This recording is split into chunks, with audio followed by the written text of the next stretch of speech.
Hello, everyone. Welcome to the Newsbrowse News broadcast. According to a report by Metro.co.uk, U.S. President Donald Trump and Israeli Prime Minister Benjamin Netanyahu engaged in a heated phone call. During the tense conversation, Trump reportedly used profanity and told Netanyahu, "You'd be in prison if it weren't for me," adding that he was saving him as global disapproval of Israel grows. The confrontation occurred as Israel threatened to resume airstrikes on Beirut's southern suburbs. Despite a nominal ceasefire established in April, hostilities have continued, and Israel resumed drone strikes in southern Lebanon shortly after the call, resulting in the deaths of 11 people. These ongoing clashes present a major obstacle to negotiations aimed at extending a ceasefire in the broader conflict involving Iran, which demands a cessation of fighting in Lebanon. Meanwhile, official talks between Israeli and Lebanese negotiators have commenced in Washington, marking their first formal discussions in over 3 decades. According to a report by Liberty Times citing Reuters, a major rift has emerged within the U.S. intelligence community. The Central Intelligence Agency, CAA, has reportedly stopped submitting certain critical intelligence assessments, including analyses related to the war in Iran, to the Office of the Director of National Intelligence, ODNI. Sources revealed that the infighting between the CIA, led by John Ratcliffe, and the ODNI, headed by Tulsi Gabbard, has persisted for over a year. The conflict intensified after Gabbard established a Directors Initiatives group in April 2025, which the CIA accused of bypassing traditional intelligence sharing and declassification protocols.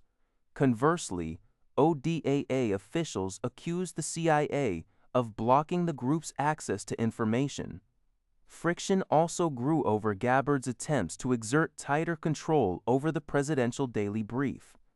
This cooperation breakdown comes at a critical time as the U.S. remains engaged in conflicts involving Iran and other national security challenges. Amid the turmoil, Gabbard recently announced her resignation effective June 30, 2026. President Trump has appointed Bill Pulte as the acting DNI. According to a report from Xinhua, former U.S. President Donald Trump has stated that he believes he will likely hold a meeting with Iran's supreme leader, the Ayatollah, at some point in the future. The announcement, reported by various media outlets, highlights a potential shift in the diplomatic approach between Washington and Tehran. While specific details regarding the timing, location, or objectives of such a meeting were not provided, the remarks suggest an openness to direct engagement with the Iranian leadership. Observers are currently monitoring the situation to see how this statement might influence regional stability and the broader landscape of U.S.-Iran relations in the coming months. According to Kyodo News, Bank of Japan Governor Kazuo Ueda stated on Wednesday that the central bank needs to thoroughly discuss the pros and cons of raising its policy interest rate at its next monetary policy meeting later this month, even as Middle East tensions remain highly uncertain. Speaking at a Kyodo News event in Tokyo, Ueda warned that secondary spillover effects from inflation, driven by higher crude oil prices, could push Japan's underlying inflation upward. He noted that such an inflationary rise would weigh on the economy by eroding the real purchasing power of households. The governor also cautioned that if the BOJ delays its response to rising prices, it might eventually be forced to implement a substantial interest rate hike. Such a sharp increase could impose a heavy burden on the Japanese economy, financial markets, and the overall financial system. At the upcoming June 15-16 meeting, the BOJ will decide whether to raise its key policy rate from the current 0.75%. This consideration comes amid heightened inflation risks following the war launched against Iran by the United States and Israel on February 28.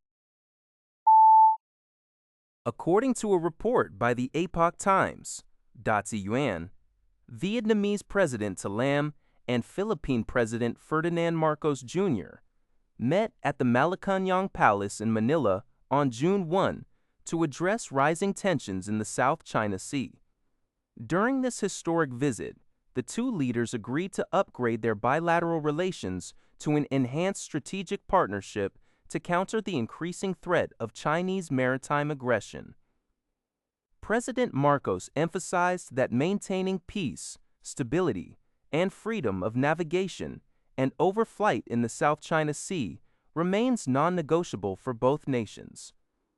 Both leaders reaffirmed their commitment to resolving maritime disputes peacefully under international law, including the United Nations Convention on the Law of the Sea, UNCLOS, and the 2016 international arbitral ruling that invalidated China's sweeping claims.